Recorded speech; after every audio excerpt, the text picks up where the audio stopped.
Well, it's the nuclear option, and it's the one threat that you can hold over a Brexiteer Prime Minister to say, well, you can have your hard Brexit, but the chance of you being Prime Minister to deliver it would be very low. Look, the Conservatives and the DUP together have a 3-seat working majority. If we weren't talking about Brexit, we'd be talking about something else. It's almost impossible for this government to put anything radical through whatsoever. Probably we go through a quiet period over the summer, and then there'll be a big head-to-head between Boris Johnson, if indeed he genuinely means it when he takes a hard line on Brexit, and what is still a very large majority moderate parliament. Now, in terms of Boris Johnson and the hard line he's taken so far, the European side says they're willing to negotiate the political declaration, but not the withdrawal agreement. Do you think that Tory lawmakers will be convinced enough by Boris Johnson and his strategic negotiating abilities to actually pass the withdrawal agreement on the basis that he'll be able to negotiate the Irish backstop in the political declaration? That's a good question. Are his Brexit credentials sufficiently strong?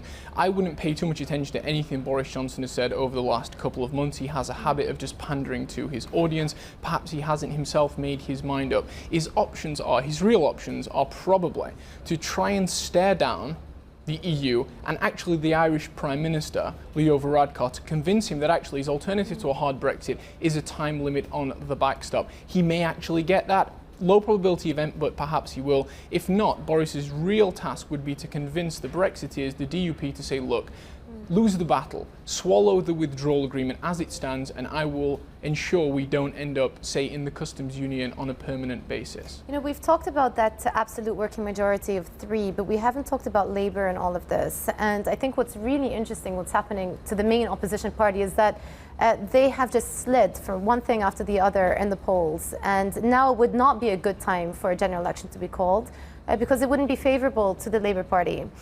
If you were a Labour MP from a Brexit constituency, isn't surely your incentive now is to vote with the government on Brexiting by October 31st to save your job? If it doesn't look like a general election is going to be called? That's a very, very good question.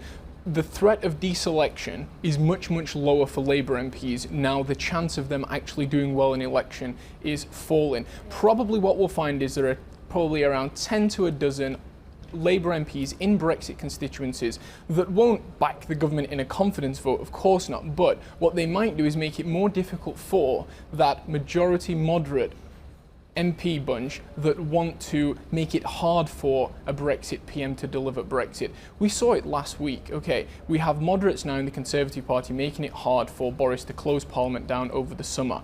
Labour may now side with Boris, at least 10 of the MPs, so that majority now needs to be bigger. Hi, I'm Joanna Bersecci, and thank you for watching. You can check out more of our videos by clicking on the boxes on the screen. And don't forget to subscribe to our channel for more from CNBC International. Thank you for watching.